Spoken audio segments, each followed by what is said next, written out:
El simulador terrestre.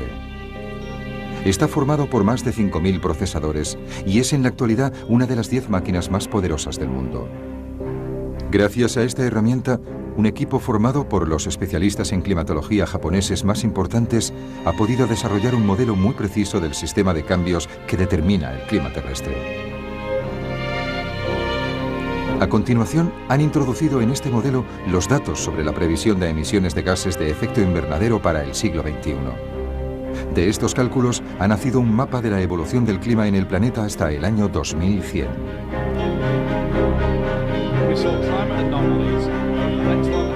El profesor Robert Watson ha aceptado comentar con nosotros los resultados. Ha dirigido durante los últimos 6 años el Panel Internacional sobre el Cambio Climático, un grupo compuesto por más de 2.000 científicos encargados de evaluar el impacto del calentamiento global. Las previsiones del simulador terrestre materializan hoy de forma dramática las advertencias que durante tantos años nos han ido lanzando.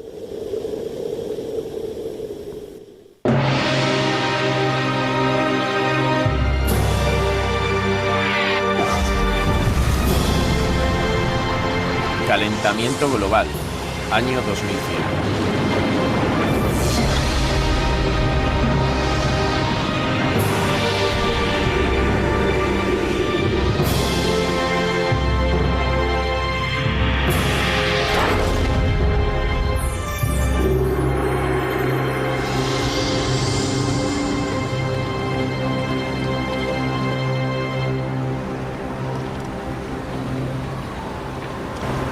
El estado de Santa Catalina, situado al sur de Brasil, disfruta de un clima templado. A finales de verano del 2004, tuvo lugar aquí por primera vez un extraño fenómeno climatológico. Apareció una amplia zona de bajas presiones ciclónicas en el mar a lo largo de la costa.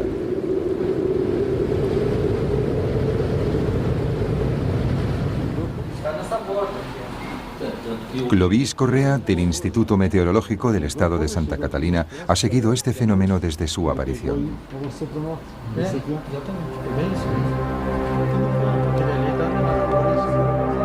Las nubes se iban amontonando formando una gran espiral sobre el océano.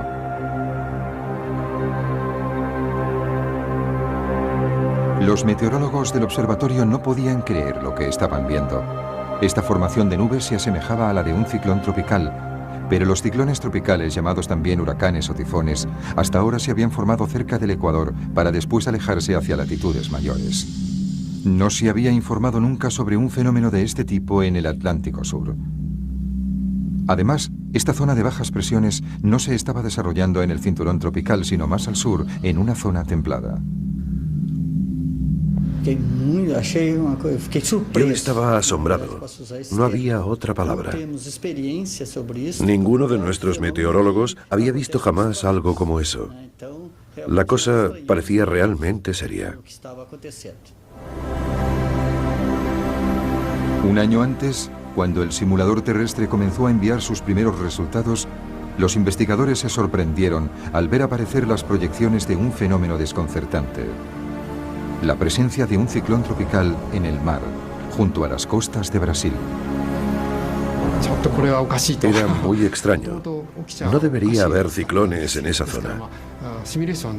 Pensamos que se trataba de un error del programa. ¿Llegaría a ser realidad aquello que habían considerado una aberración? ¿Había anticipado el simulador terrestre un fenómeno atmosférico totalmente nuevo? El movimiento de la espiral de nubes sobre el Atlántico aumentó hasta definir una característica indiscutible: el ojo de un ciclón. Un equipo de la NASA siguió la evolución del fenómeno a través de imágenes vía satélite.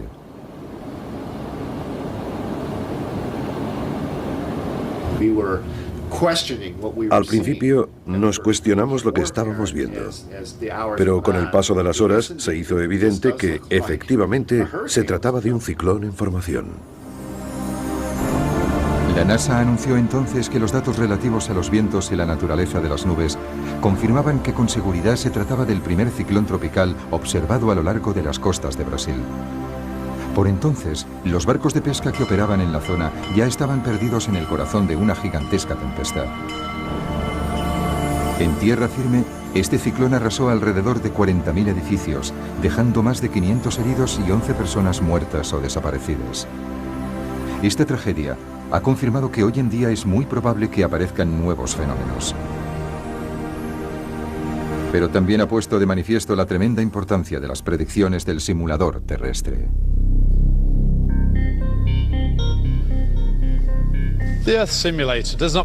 El simulador terrestre no nos proporciona predicciones meteorológicas para un día concreto, sino que nos da informes a largo plazo. Desde la revolución industrial, la concentración de dióxido de carbono en la atmósfera ha ido rápidamente en aumento. También la temperatura ha subido ya una media de 0,6 grados centígrados. El panel internacional sobre el cambio climático estima que dentro de un siglo la concentración de dióxido de carbono podría aumentar hasta 960 partes por millón, 2,6 veces más que hoy, si sigue creciendo la economía mundial y si seguimos consumiendo combustible fósil. Con la firma del Protocolo de Kioto, los países industrializados se comprometen a reducir sus emisiones de dióxido de carbono hasta quedar un 5% por debajo de los niveles obtenidos en 1990.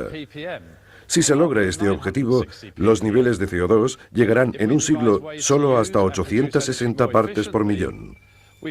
Si nos inventamos medios más eficaces para usar y producir energía, podríamos ir más allá y reducir los niveles de CO2 hasta 700 partes por millón sin necesidad de frenar el crecimiento económico.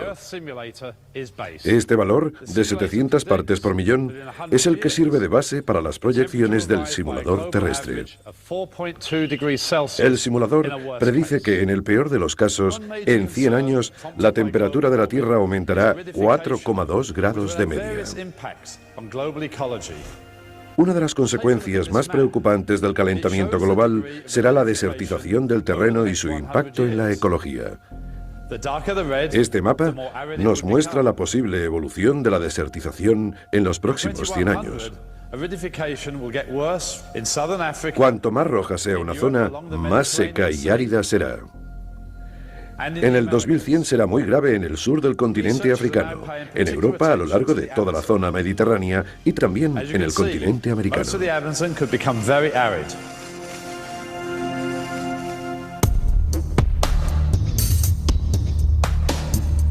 Ahora, los investigadores prestan especial atención al Amazonas. Como se puede ver, esta región podría llegar a ser extremadamente seca. La especial interacción entre el agua y la vegetación confiere a la selva amazónica toda la riqueza de su ecosistema. Esta selva tropical, con una superficie aproximada de 8 millones de kilómetros cuadrados, está atravesada de lado a lado por el Amazonas, el río más caudaloso del mundo. Entre agosto y octubre del 2005, la región ha soportado una estación seca excepcional que ha dado al mundo una idea de lo que será el Amazonas dentro de 100 años. Este río gigantesco, cuyo curso puede alcanzar los 10 kilómetros de ancho, está casi seco. En la zona verde clara podemos ver la hierba que ha crecido en la parte seca del cauce. En algunos lugares el nivel del agua ha descendido de 5 a 10 metros. La superficie del río se ha llenado de peces muertos. La cantidad de agua que quedaba no tenía suficiente oxígeno para mantenerlos vivos. He vivido aquí durante 48 años y nunca he visto una estación tan seca como esta. Tampoco se puede pescar porque todos los peces están muertos.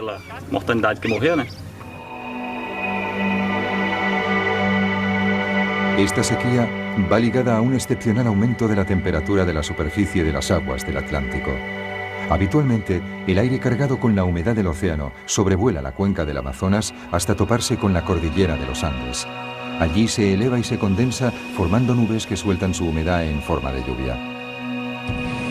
Esta lluvia se evapora, forma nuevas nubes y así continuará el ciclo. Pero en 2005, la inusual temperatura de la superficie del agua del océano calentó el aire, creando una corriente ascendente sobre el Atlántico. Fue en este lugar donde se formaron las nubes.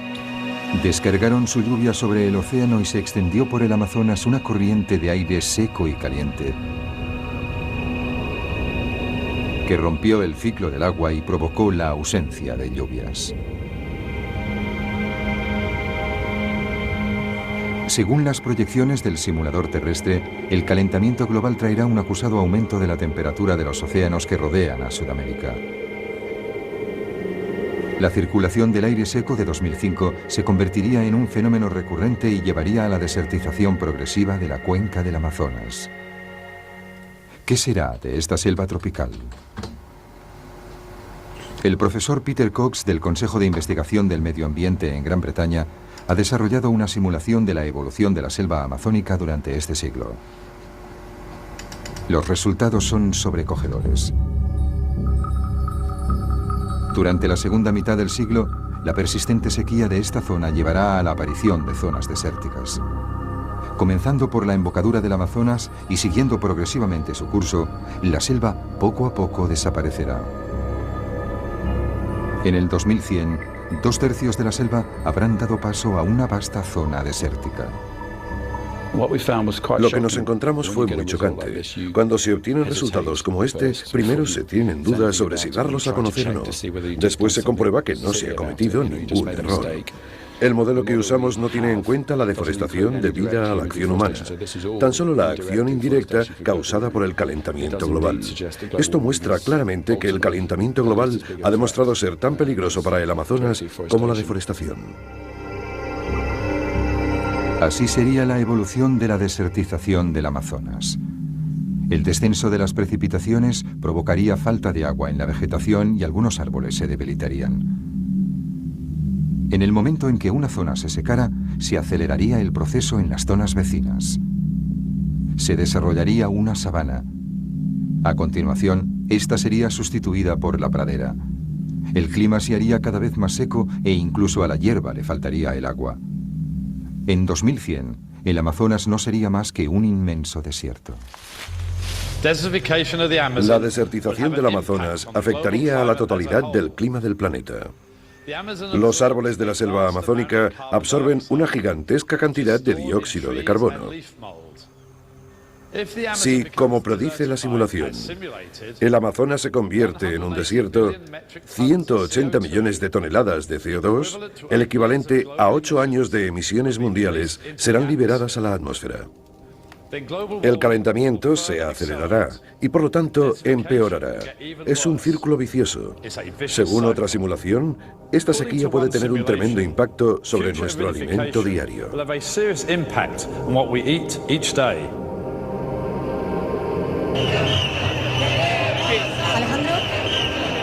Es posible que estemos teniendo ya signos premonitorios de este problema. En julio de 2005, en el sur de España, se manifestaban 75.000 agricultores. El agua era el eje de sus reivindicaciones. Necesitamos el agua, principalmente para que haya muchas siembras, mucha comida y tú ya lo sabes. El agua es lo principal. En el año 2005, España no recibió más que la mitad de precipitaciones que en un año normal. Madrid conoció el clima más seco de los últimos 145 años. Pero es en la provincia de Murcia, al sureste del país, donde fueron más dramáticos los efectos de la sequía. La región es famosa por sus frutas y sus verduras, y a simple vista sus huertas parecen verdes.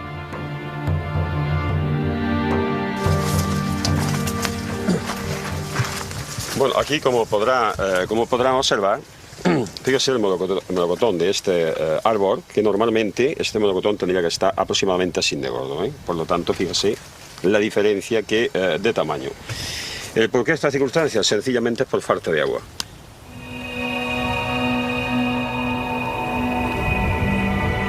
Esta excepcional sequía también supuso un duro golpe para la producción de cereales.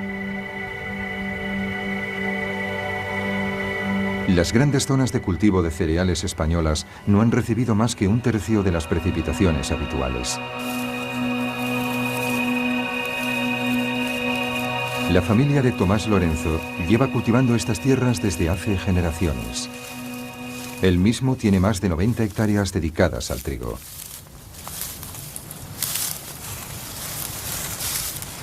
Normalmente pues puede 90 centímetros, 1,20 m. ¿Sí? ¿Podría? Sí. Así, una altura, sí, y mucho espeso. tiene que ir... Hay muchas, sí, hay que ir apartando para poder andar. Si no, así esto nada. Todo ruinoso. Esto es la espiga, que tiene muy poco grano, muy pocas espigas y las espigas sin grano. Esto no... nada.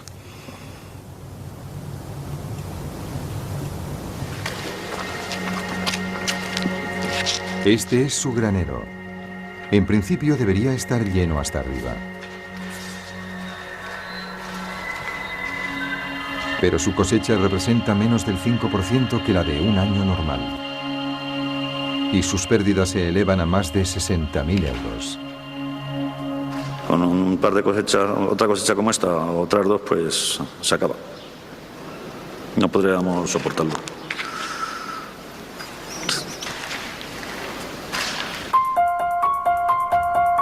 En 2005, la producción de cereales en España ha descendido en más del 40%.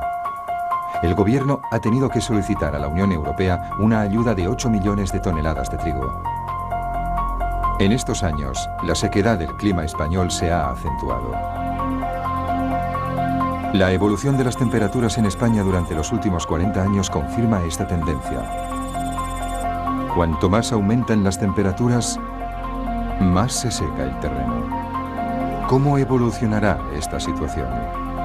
El simulador terrestre ha previsto que en 100 años las precipitaciones habrán descendido en un 10% sobre toda la superficie de España.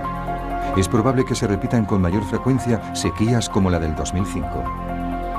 La situación de las grandes plantaciones de cereales de la costa mediterránea es motivo de gran preocupación.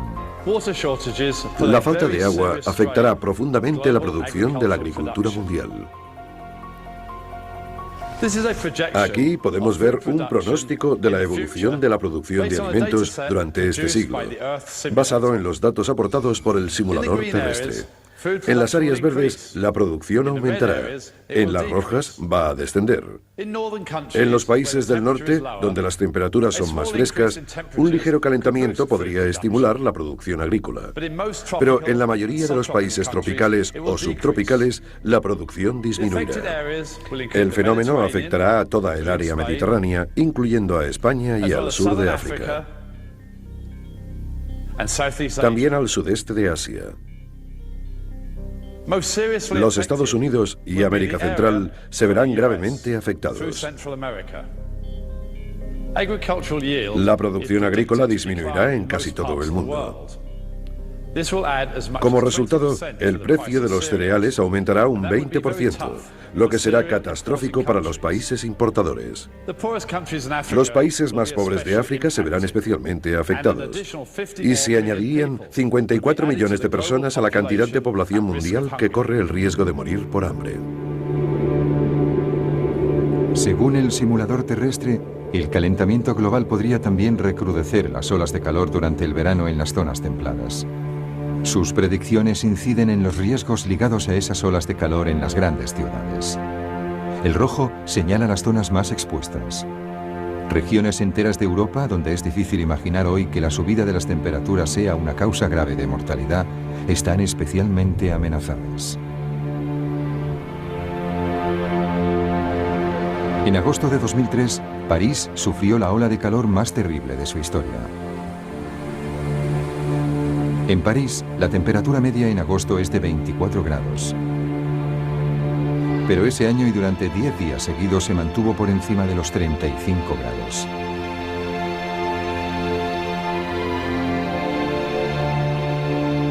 La ausencia de nubes durante todo el mes de junio había secado completamente la atmósfera sobre el país. Y en el mes de agosto, la zona de altas presiones que normalmente se estanca sobre el norte de África se desplazó hasta cubrir la totalidad de Francia. Es la combinación de la sequedad de la atmósfera y del calor aportado por las altas presiones lo que disparó la ola de calor. París no está acostumbrada a tales temperaturas y pocas viviendas están equipadas con aire acondicionado. Los equipos de emergencia se desbordaron con tantas llamadas. Yo no perdí el conocimiento, pero no podía ver nada. Todo estaba borroso, oscuro. Estaba muy asustada. Me decía, ¿ya está? ¿Eso es todo? ¿Me voy a morir? Un cuerpo deshidratado pierde la capacidad de sudar y su temperatura se eleva muy deprisa. Si la situación se prolonga, el cerebro y el corazón se ven afectados, provocando la muerte. Los hospitales parisinos se vieron desbordados por la llegada de pacientes deshidratados, la mayoría de ellos ancianos, quienes padecían convulsiones o habían entrado en coma. Esta ola de calor causó 15.000 víctimas en Francia y más de 30.000 en toda Europa. ¿Debemos esperar a que este fenómeno se repita? Esta curva, obtenida de los cálculos del simulador terrestre, indica las temperaturas medias más altas previstas para 3 días seguidos en la región parisina. A partir del año 2020, los años en los que la temperatura sobrepase los 35 grados varios días seguidos se harán más frecuentes, y a partir del 2040 aparecerán verdaderas olas de calor. Es posible que la ola de calor del 2003 haya sido uno de los primeros signos que advierten de esta tendencia. En el futuro, es probable que mucha gente muera en verano debido a las olas de calor. Muchos países, incluyendo aquellos que hasta ahora no han experimentado una ola de calor, pueden encontrar difícil cómo enfrentarse al impacto del calor extremo. El profesor Larry Kalkstein de la Universidad de Delaware ha utilizado los datos que ofrece el simulador terrestre para calcular la probable evolución de la cantidad de muertes debidas al calor en las grandes urbes. En Tokio, esa cantidad deberá multiplicarse por 2,5 dentro de 50 años y por 11 dentro de un siglo. En 2100, Londres conocerá 47 veces más muertes debidas al calor que hoy. Nueva York, 43 veces más.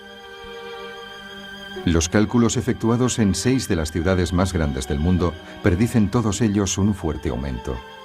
Las cifras más impresionantes corresponden a ciudades situadas más al norte, en zonas que hoy disfrutan de clima fresco. En las ciudades situadas cerca del Ecuador, muy poca gente muere de calor.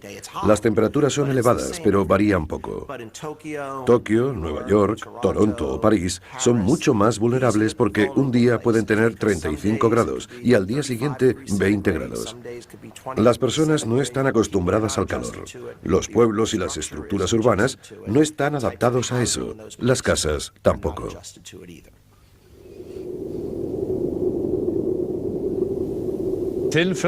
Una fina capa atmosférica envuelve a la Tierra. Bajo esta capa se desarrollan los ciclones, los tornados y toda clase de fenómenos meteorológicos. La subida de las temperaturas perturba el equilibrio de la atmósfera, lo que entraña un recrudecimiento de fenómenos extremos. Los esquemas de circulación de las nubes, facilitadas por el simulador terrestre, muestran con claridad el desarrollo de esta tendencia. Este es el aspecto de un frente lluvioso dentro de 100 años. La subida de las temperaturas amenaza con bloquear el sistema de presiones atmosféricas, lo que obligará a los frentes lluviosos a desplazarse hacia el norte. En consecuencia, el esquema actual de las precipitaciones corre el riesgo de amplificarse hasta el límite. El sur de China recibirá muchas más precipitaciones que hoy. El norte de China y la península coreana, muchas menos. Esta tendencia hacia la polarización climática posiblemente se acelere durante las próximas décadas y se extenderá a otras partes del mundo. Hay que señalar que no solo aumentarán las precipitaciones, sino también la intensidad de las lluvias, como consecuencia del calentamiento global. ¿Qué queremos decir con lluvias intensas? Pues lluvias que descargan más de 30 mililitros por hora. Lluvias de semejante violencia conducen a inundaciones y corrimientos de terreno. Estas lluvias, asociadas a las tormentas tropicales, como son los huracanes o los tifones, podrían llegar a ser extremadamente destructivas. En el 2004, nada menos que 15 tifones golpearon Japón, todo un récord. Pero más importante que la cantidad fue la fuerza de esos tifones. Establecieron muchos nuevos récords seguidos, incluso el de la velocidad máxima de una racha de viento.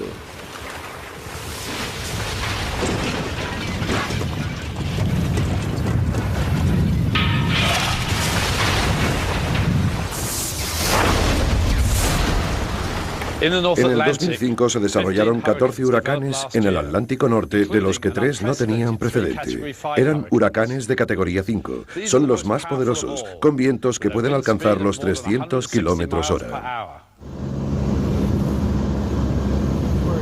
Nos encontramos en el ojo del Katrina. Es un huracán de categoría 5. Los vientos aquí superan los 300 km/h. En 2005, el ciclón Katrina en los Estados Unidos mostró el poder y las distintas formas de devastación que tienen estos fenómenos. Los fuertes vientos generados por el huracán arrastraron una enorme masa de agua del mar hacia el continente.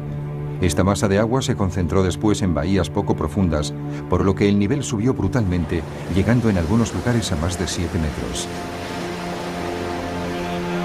Una verdadera marea rompió durante 10 horas la tierra.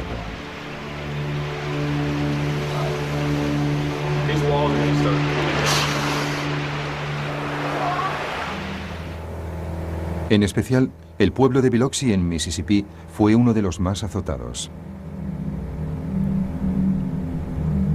El poder del maremoto pulverizó este puente que se extendía sobre la bahía.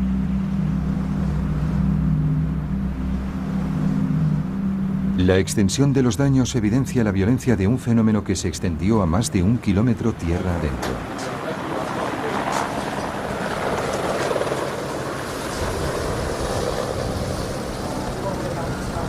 Betty Moderer pudo ser evacuada a tiempo, pero cuando regresó, como les pasó a muchos habitantes del pueblo, le esperaba un espectáculo desolador.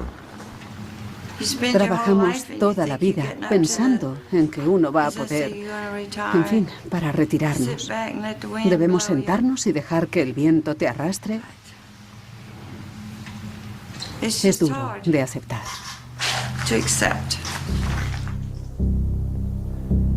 El coste total de los daños causados por el ciclón Katrina alcanza los 130 millones de dólares. El gobierno americano ha declarado que Katrina es la peor catástrofe a la que se ha enfrentado el país.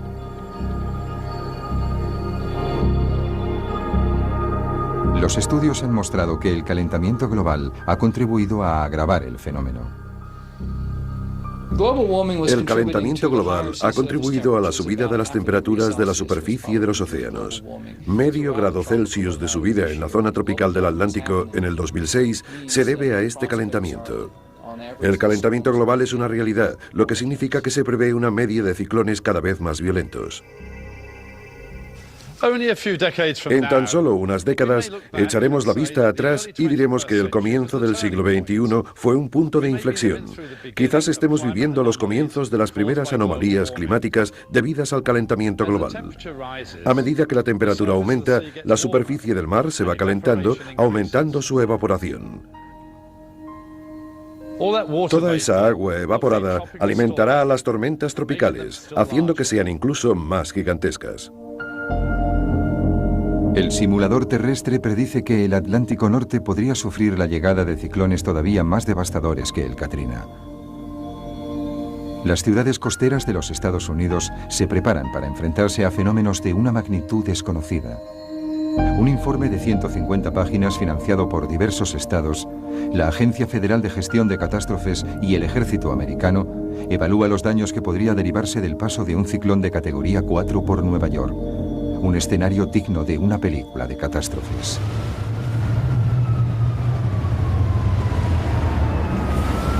Vientos de más de 215 kilómetros por hora sacuden a los rascacielos.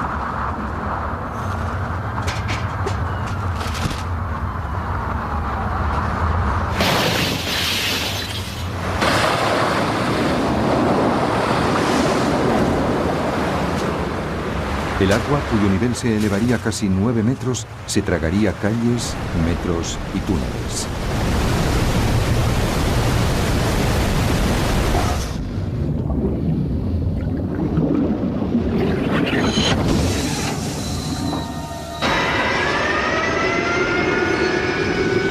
El informe concluye que es imposible evaluar el coste de los daños potenciales y solicita al gobierno y al estado de Nueva York que construyan diques de contención gigantescos y que elaboren un plan de acción para un sistema de evacuación urgente.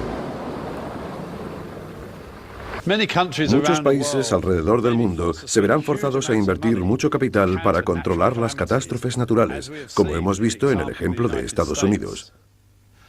Pero no todos los países pueden permitirse tomar esas medidas necesarias. Bangladesh es uno de esos países. En octubre de 2005, las autoridades lanzaron a la población una campaña informativa para dar a conocer las medidas de evacuación que se aplicarían en caso de un maremoto. El relieve de Bangladesh es extremadamente plano. Un maremoto repentino podría irrumpir tierra adentro hasta alcanzar decenas de kilómetros. En 1991, un ciclón dejó aquí más de 140.000 víctimas, la mayoría ahogadas en las aguas torrenciales. Se ha reconstruido en esta plaza un pequeño pueblo. El objetivo es enseñar a los espectadores cómo deben comportarse en caso de una catástrofe como esta. Los vecinos del pueblo deben reunirse en los refugios anticiclones construidos especialmente para esas catástrofes. El mensaje es claro: solo un edificio fuerte de al menos 2 plantas puede ofrecer una verdadera protección. Pero los fondos públicos son insuficientes y la construcción de esos refugios ha sufrido un retraso considerable. 20%. Si llega a las costas una ola de esas características, solo tendríamos refugio para el 20% de la gente. Esta escasez de refugios significa que el 80% de la población no tendrá ningún sitio en el que poder protegerse. El calentamiento global acentúa cada día más el riesgo de un maremoto sobre Bangladesh.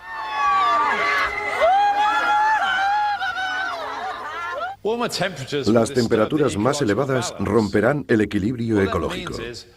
Eso quiere decir que corremos el riesgo de ser expuestos a amenazas desconocidas. El caso de Taiwán ilustra cómo un ligero aumento de la temperatura puede tener dramáticas consecuencias en nuestras vidas. La segunda ciudad más grande de Taiwán, Kaohsiung, alberga una población de 1,5 millones de habitantes.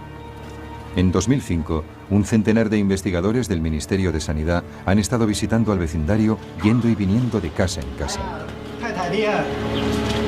Ministerio de Sanidad, venimos a inspeccionar los mosquitos de su casa.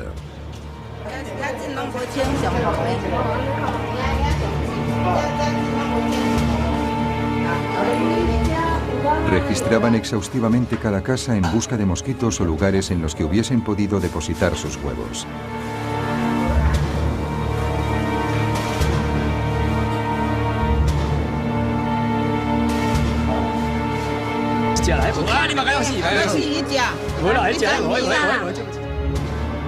Esta es la especie que buscaban, el mosquito Aedes aegypti, el transmisor del virus del dengue. Desde hace 20 años, Taiwán debe hacer frente a nuevos casos anuales de esta terrible enfermedad tropical.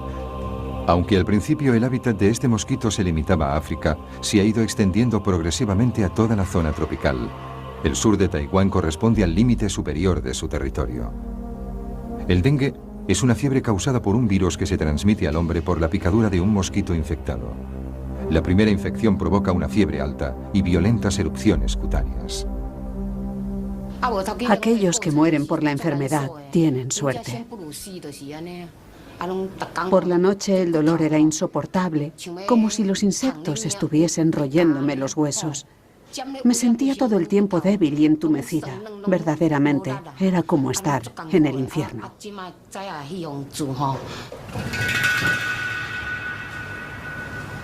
Una segunda infección puede derivar en una fiebre hemorrágica mortal. Rio Chuan-shen vive en Kaohsiung. En febrero de 2002 su mujer murió como consecuencia del dengue. Ella se había contaminado una primera vez 3 años antes.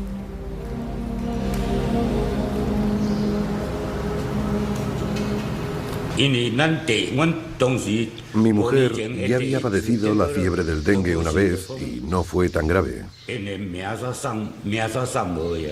Jamás habría imaginado que moriría la segunda vez.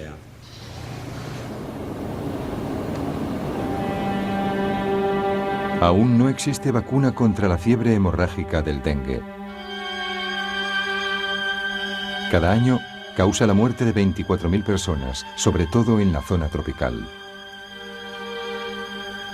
Durante la década de los 90, solo se registraron en Taiwán unos cientos de casos. Pero en 2002, la cifra se disparó hasta 5.000. ¿Cómo explicar este aumento? Un profesor de la Universidad de Kaohsiung ha estudiado la correlación que existe entre este fenómeno y la evolución de las temperaturas. El virus llega cada año a la isla de Taiwán procedente del continente. Pero las larvas del mosquito portador mueren cuando la temperatura desciende por debajo de los 20 grados centígrados. Por eso el virus se erradica de la isla de forma natural cada invierno. Según la profesora Selon Pai-Shuhua de la Universidad de Kaohsiung, el espectacular aumento de los casos del dengue en 2002 está ligado al aumento de las temperaturas invernales.